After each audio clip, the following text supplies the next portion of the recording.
ఇప్పుడు చూడు, దానివల్ల నిండు ప్రాణం బలైపోయింది.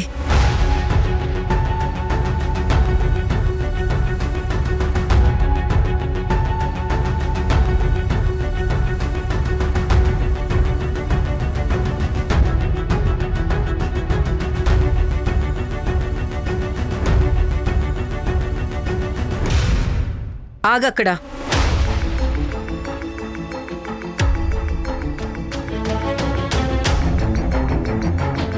మళ్ళీ ఏ మొహం పెట్టుకుని ఇంటికొచ్చావు? నిండు ప్రాణం బలి తీసుకున్నావు. నీకు ఊర్మిళకి ఏమైనా ఉంటే మీరిద్దరూ చూసుకోవాలి. కానీ నీరజాన్ చంపేశావుగా.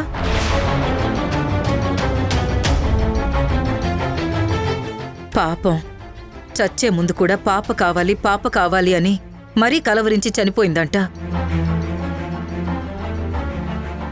ఆ పాపం అంతా నువ్వే మూట కట్టుకున్నావు. అత్తయ్య, నీరజ అంటే నాకు కూడా చాలా ఇష్టం. తను వ్యక్తిగతంగా చాలా మంచిది. అనవసరంగా ఊర్మిళ పిన్ని మాటలు విని తనలా తయారైంది. మన ఇంటికొచ్చి బిడ్డనివ్వమని బ్రతిమలాడినప్పుడు కూడా ఒక క్షణం నాకు కూడా బిడ్డనిద్దామా అనిపించింది. కానీ ఎప్పుడైతే తను పిల్లలు పుట్టకుండా ఆపరేషన్ చేయించుకున్నాను అని చెప్పిందో నాకెక్కడా లేని కోపం వచ్చింది. అందుకే తిట్టి పంపించేశాను. కానీ ఇలా జరుగుతుందని అనుకోలేదు. మీ మాటలు, నందా మాటలు విన్న తర్వాత నా బిడ్డ ఇక్కడ ఉండటం కన్నా నీరజ దగ్గర ఉంటేనే ఆనందంగా ఉంటుంది అనుకున్నాను. అందుకే నీరజకి నా బిడ్డని తిరిగి చేద్దామని ఆ ఇంటికి వెళ్ళాను. కానీ దారిలో నాకు యాక్సిడెంట్ అయింది. హాస్పిటల్లో జాయిన్ అయ్యాను. కోలుకుని మళ్ళీ మామూలు మనిషిని అవ్వటానికి ఒకరోజు సమయం పట్టింది. ఆ తర్వాత అటునుంచి అట్టే నేరుగా నీరజకి పాపనివ్వడానికి వెళ్ళాను. కానీ అప్పటికే జరగాల్సిందంతా జరిగిపోయింది.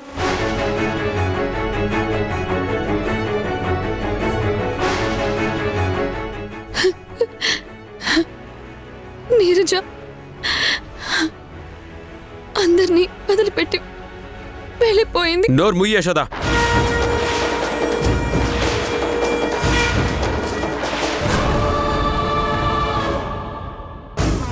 మొన్న సుబ్బరాజు నీ బిడ్డకు తండ్రి కాదని అబద్ధం చెప్పినట్టు ఇప్పుడు కూడా బిడ్డనివ్వడానికి ఊర్మిళ ఇంటికి వెళ్ళానని అబద్ధం చెప్తున్నావా? ఎందుకు నువ్వు రోజు రోజుకి ఇలా తయారవుతున్నావు? నీరజ ఏం జీవితం అనుభవించిందని? పాపం కదా, తను నీకంటే చిన్నది, నీ సొంత చెల్లెలు కదా. నువ్వు కావాలనే ఇంటి నుంచి బయటికెళ్ళావు. ఎందుకింత దారుణంగా మాట్లాడుతున్నారు? నేను కావాలని ఎక్కడికి వెళ్తాను? బిడ్డనివ్వడానికే వెళ్ళాను. దారుణంగా మేం మాట్లాడడం కాదు, నువ్వు దారుణంగా ప్రవర్తిస్తున్నావు. ఇంత రాక్షసిలా మారిపోతావని నేను అనుకోలేదు. చిచ్చి,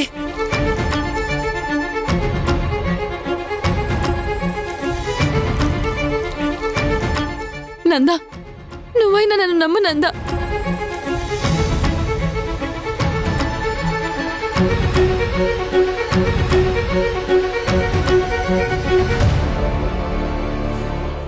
అమ్మా యశోద, తన మాటలేం పట్టించుకోకు. పాపని లేవు.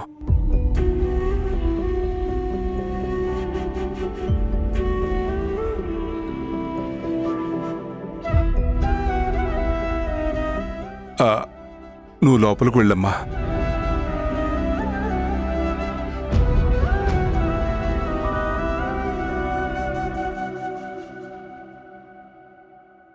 తల్లి తల్లి నా చిట్టి తల్లి, నా ప్రాణాలే పోయాయమ్మా. నువ్వే లేని లోకాన నేను శవమల్లే మిగిలానమ్మా. నా ఇంట నువ్వుంటే మాయమ్మె ఉందంటూ ప్రతిరోజు మురిసేనమ్మా. ఏ జన్మలో పాపమే నేను చేశాను ఈ శిక్షే వేశావమ్మా తల్లి తల్లి నా చెట్టి తల్లి నా ప్రాణాలే పోయాయమ్మా నీవేలే నీ లోకాల నేను శవమల్ల మిగిలానమ్మా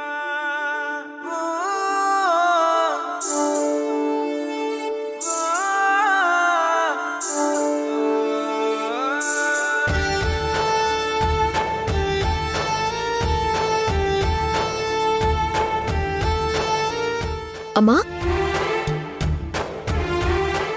అమ్మా నీరజ అమ్మా ఇక్కడ అమ్మ నీరజ నీరజ అమ్మ నీరజ నీరజ బంగారు తల్లి వచ్చేసావా అమ్మా ఈ అమ్మ కోసం వచ్చేసావా నువ్వు లేకపోతే నేను ఎలా బ్రతకగలనుకున్నావు తల్లి నా బంగారు తల్లివే నువ్వు ఈ అమ్మ కోసం వచ్చేసావా నువ్వు వెళ్ళిపోతే నేను ఎలా బ్రతకగలనుకున్నావే నా బంగారు తల్లి నీరజ నీరజ నీరజ నీరజ నీరజ నీరజ నీరజ ఏంటమ్మా అక్కడ నిలబడ్డావా ఉండు నేను అక్కడికి వస్తున్నాను నువ్వు అక్కడే ఉండమ్మా నేను వస్తున్నాను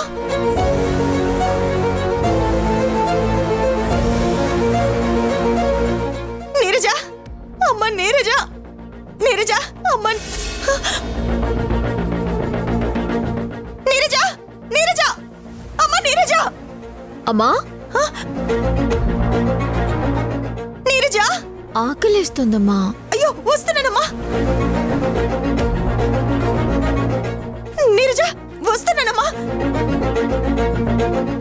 అమ్మా నీరజ నీరజ చెప్పమ్మా నీకేం కావాలో చెప్పమ్మా నేను నీకు క్షణాల్లో చేసి పెడతాను.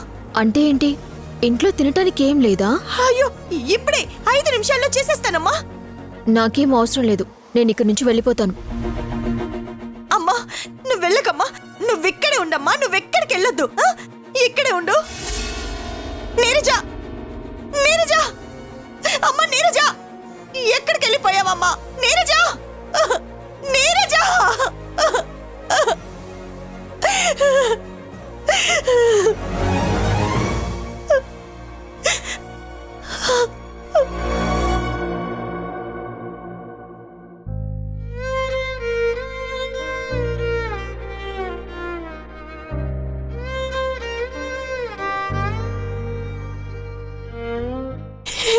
ఎందుకే నీకన్ని విషయాల్లో ఇంత తొందర? పుట్టేటప్పుడు 7వ నెలలోనే పుట్టావు, చదువుకునేటప్పుడు ప్రేమించాను అన్నావు, పెళ్లి చేసుకుంటానన్నావు, నాకు చెప్పకుండా పిల్లలు పుట్టకుండా ఆపరేషన్ చేసుకున్నావు. ఇప్పుడు పాప లేకపోతే నేను బ్రతకను అని చెప్పి పట్టుమని 25 ఏళ్ళు కూడా నిండకుండానే ఈ అమ్మని ఒంటరి దాన్ని చేసి వెళ్ళిపోయావా? ఎందుకే నీకింత తొందర?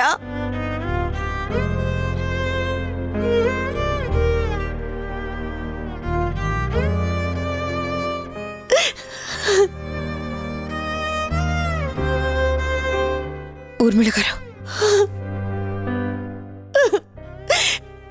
దేవకి దేవకి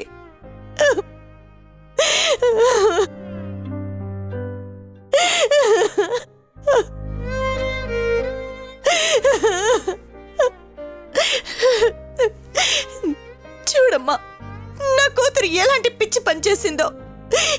నేను బ్రతికేది దీనికోసం కదా, అలాంటిది నన్ను ఒంటరి దాన్ని చేసి తన దారి తను చూసుకుంది. ఇలాంటి సమయంలో బాధపడకండి అని చెప్పడం కూడా తప్పే. ఎందుకంటే ఏ తల్లైనా తన బిడ్డ చేతిలో చావాలనుకుంటుంది, కానీ తన బిడ్డ చావుని కళ్ళారా చూడాలనుకోదు. మంచివాళ్ళని దేవుడు త్వరగా తీసుకెళ్తాడంటారు కదండి, బహుశా అది నిజమేనేమో. నా కూతుర్ని తీసుకెళ్ళింది దేవుడు కాదు, నా కూతుర్ని పొట్టన పెట్టుకుంది నీ ఆడపడుచు ఆ యశోద.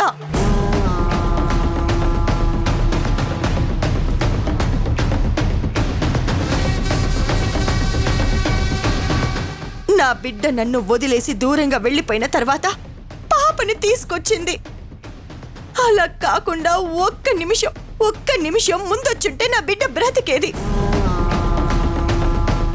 కనీసం నీరజకి ఫోన్ చేసి నీ బిడ్డని నీకు ఇచ్చేస్తాను అని ఒక్క మాట ఫోన్ చేసి చెప్పినా నా బిడ్డ బ్రతికే ఉండేది.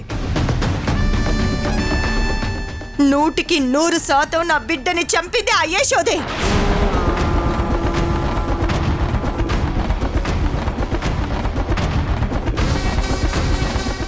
దాని బిడ్డని ఏ ముహూర్తాన తీసుకొచ్చి నా కూతురికి ఇచ్చానో తెలీదు. బహుశా అప్పుడే నా కూతురికి చావు దగ్గరైందేమో. నేనే నా చేతులారా యశోద కూతుర్నిచ్చి నా బిడ్డని చంపేసుకున్నాను. ఏడవకండి ప్లీజ్. మీరిక్కడ ఇలా ఏడుస్తూ ఉంటే అక్కడ మీ అమ్మాయి ఆత్మ ఎలా ప్రశాంతంగా ఉంటుంది చెప్పండి. అవసరం లేదు, ప్రశాంతంగా ఉండాల్సిన అవసరం లేదు. నా గురించి ఆలోచించకుండా నన్ను వదిలేసి వెళ్ళిపోయిన నా కూతురు గురించి నేనెందుకు ఆలోచించాలి? నేను ఆలోచించను. నేను ఏడుస్తాను, బాధపడతాను, ఇలాగే ఉంటాను. నా కూతురికి నా ప్రేమేంటో తెలియాలి. అది ఎంత పెద్ద పొరపాటు చేసిందో తెలియాలి. నాకు తెలిసి బహుశా ఇక్కడే ఎక్కడ ఉండి అది నన్ను చూస్తుంటుంది. దాని కడుపున పుట్టని ఆ యశోద కూతురు మీదే దానికి అంత ప్రేమ ఉంటే నా కడుపున పుట్టిన నా కూతురు మీద నాకెంత ప్రేమ ఉండాలమ్మా? అది దానికెందుకు అర్థం కాలేదు? దానికి కన్న తల్లి కన్నా పెంచుకున్న బిడ్డే ఎక్కువైపోయిందా దానికి?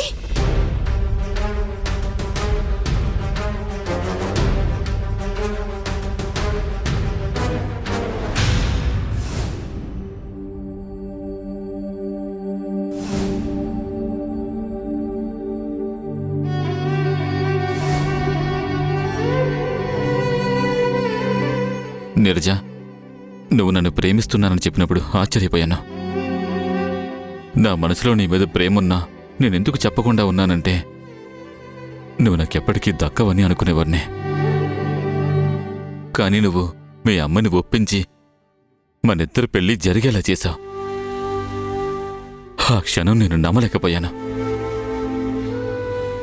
నీ ప్రేమ నా ప్రేమ కంటే చాలా గొప్పదనుకున్నాను. కానీ అది అబద్ధం. నేను పొరపాటు పడ్డాను. నీకసలు నా మీద ప్రేమే లేదు. ప్రేముంటే నన్ను ఇలా వదిలేసి వెళ్ళిపోయేదానివి కాదు. నువ్వు నన్ను పెళ్లి చేసుకునేటప్పుడు నాకేం చెప్పావు?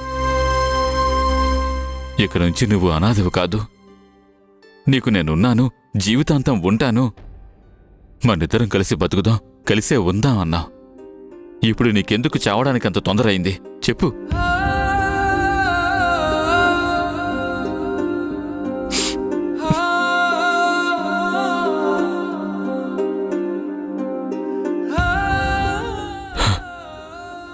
నువ్వు చనిపోలేదు నీరజ. మీ అమ్మే నిన్ను చంపేసింది.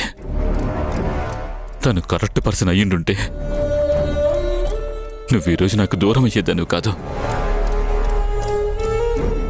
నీ చావుకి కారణమైన అత్తయ్యను నేనెప్పటికీ క్షమించలేను. ఈ ప్రపంచంలో నువ్వు లేకపోవచ్చు, నా మనసులో ఎప్పటికీ ఉండిపోతావు నీరజ. నువ్వన్నావు కదా వేరే పెళ్లి చేసుకో అని. అది నా వల్ల కాదు నీరజ. నేను నీ జ్ఞాపకాలతో బతికేస్తాను. కానీ ఈ ఇంట్లో కాదు, దూరంగా ఎక్కడికైనా వెళ్ళిపోయి మీ అమ్మని క్షమించలేను, ఇక్కడ ఉండలేను.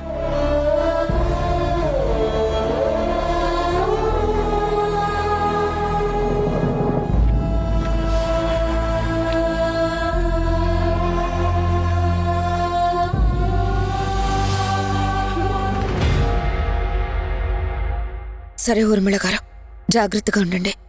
నేను అప్పుడప్పుడు వస్తూ ఉంటాను, బాధపడకండి.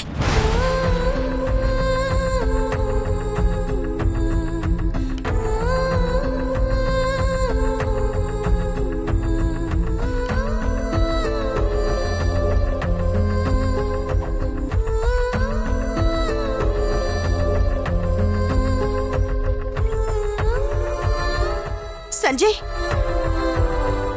ఎక్కడికి వెళ్తున్నావు? ఏదైనా పని మీద ఊరెళ్తున్నావా? మళ్ళీ ఎప్పుడొస్తావు? సారీ అత్తయ్య, నేను మళ్ళీ తిరిగి రావడానికి వెళ్ళట్లేదు. ఇక్కడ నుండి దూరంగా వెళ్ళిపోతున్నాను. ఏం మాట్లాడుతున్నావు సంజయ్? వెళ్ళిపోవడం ఏంటి? ఎందుకు ఇలాంటి నిర్ణయం తీసుకున్నావు? నా నీరజ లేని చోట నేనుండలేనత్తయ్యా. ఇక్కడుంటే అనుక్షణం నాకు నీరజ గుర్తుకొస్తుంది. నీరజ జ్ఞాపకాలతో బ్రతకాలనుంది. కానీ మిమ్మల్ని చూస్తూ నేనుండలేనత్తయ్యా. మిమ్మల్ని చూసిన ప్రతి క్షణం నీరజ మీ వల్లే దూరమైపోయింది అనే బాధ కలుగుతుంది. నాకు కోపం వస్తుంది. ఆ కోపంలో నేను ఎప్పుడైనా మిమ్మల్ని ఏమైనా చేయొచ్చు. అందుకే ఇక్కడికి దూరంగా ప్రశాంతంగా ఉండే చోటుకెళ్ళి నా నీరజ జ్ఞాపకాలతో నేను బతికేస్తాను. లేదు సంజయ్, నువ్వు వెళ్ళొద్దు. నువ్వు వెళ్ళిపోతే ఈ అత్తయ్య ఒంటరిదైపోతుంది. నిన్ను చూసినప్పుడైనా నా కూతురు నాకు దూరం అయిందనే బాధ కొంచెమైనా తగ్గుతుంది. దయచేసి ఎక్కడికి వెళ్ళకు సంజయ్. కావాలంటే నన్ను కొట్టు, తిట్టు. అవసరమైతే నీ కాళ్ళు పట్టుకుంటాను. నన్ను క్షమించు. అత్తయ్య ప్లీజ్, దయచేసి నా మాట వినండి. నాకు అడ్డుపడకండి. నేను ఇక్కడి నుండి వెళ్ళిపోతాను. ప్లీజ్ సంజయ్, ఈ ఒక్కసారికి నన్ను క్షమించు సంజయ్. లేదత్తయ్య, ఐఎమ్ సారీ. సంజయ్, సంజయ్, సంజయ్, ఆగు సంజయ్.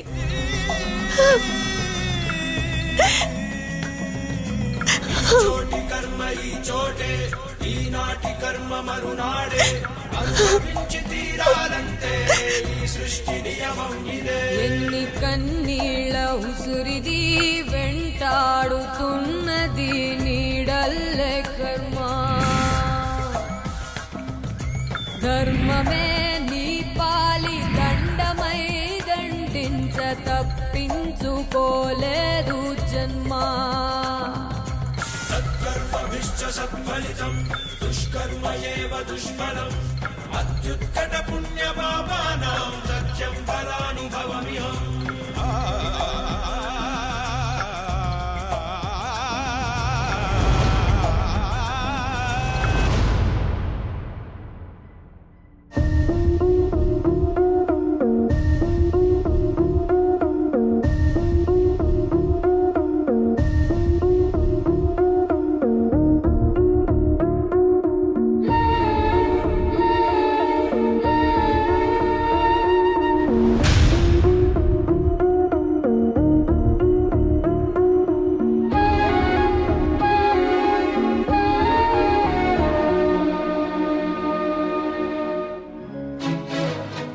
యశోదా, యశోదా, ఎక్కడికి వెళ్ళిపోయావు? ఫోన్ కూడా ఎక్కడ పెట్టేళ్ళావు? మేమెంత కంగారు పడ్డామో తెలుసా? కోపంలో 100 మాటలు అంటాం. అవన్నీ పట్టించుకొని నువ్వు బాధపడితే ఎలా చెప్పు? నాకు మాత్రం పాప మీద ప్రేమ ఉండదా? కానీ ఏం చేయను? అమ్మ వాళ్ళు, చుట్టుపక్కల వాళ్ళందరూ పాప సుబ్బరాజులా ఉంది, సుబ్బరాజులా ఉంది అంటుంటే నాకు మాత్రం బాధ ఉండదా? అంత మాత్రాన నువ్విలా వెళ్ళిపోతే ఎలా? నాకు అర్థమయ్యేలా చెప్పాలి కదా. నేను అర్థం చేసుకుంటాను కదా. ఇంకెప్పుడు ఇలా చేయకేషదా? నీకేమైనా అయితే నేను తట్టుకోలేను. అసలు ఎక్కడికి వెళ్ళావు? ఎందుకు వెళ్ళావు? సారీ నందా, నాకు అప్పుడు నీ మాటలు విన్న తర్వాత చాలా బాధ అనిపించింది.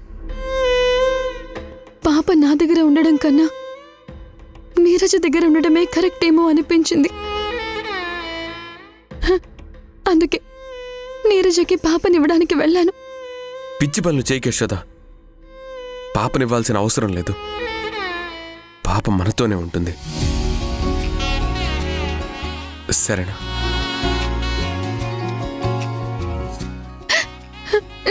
నిజమా నందా? నిజమే యశోదా, పాప మనతోనే ఉంటుంది.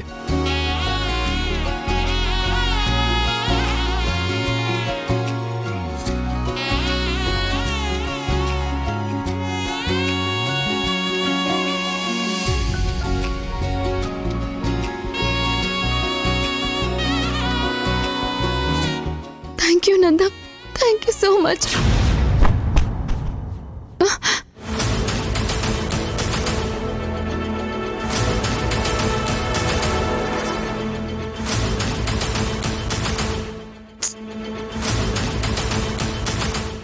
ఇదంతా నా కళ.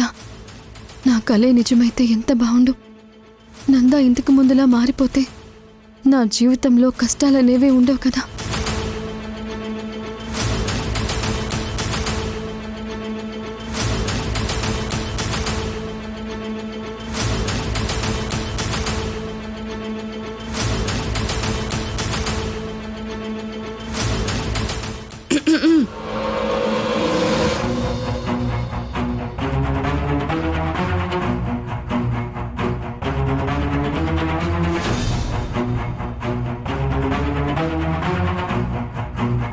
నందా, నీకు నా మీద కోపం ఉంటే ఎప్పట్లాగే కోపడు. కావాలంటే తిట్టు, కొట్టు. నీ కోపాన్ని నేను భరించగలను, కానీ నీ మౌనాన్ని నేను భరించలేకపోతున్నాను. దయచేసి మాట్లాడు నందా. నందా, నీకే చెప్తోంది.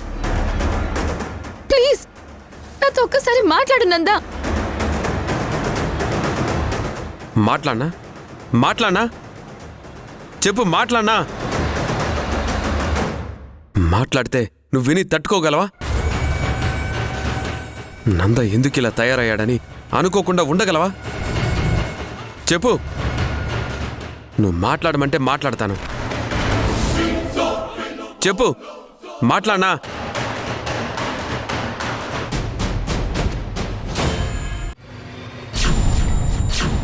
అరిష్టం స్వామి, ఏదో జరగబోతోంది. ఏమైంది పంతులు గారు? ప్రాణగండం ముంచుకొస్తుందమ్మా. మీ అబ్బాయి జాతకం వల్ల వస్తున్నది కాదు, ఈ పాప వల్ల వస్తున్నది. నా పాప వల్ల మా ఆయనకెందుకు ప్రాణగండం వస్తుంది?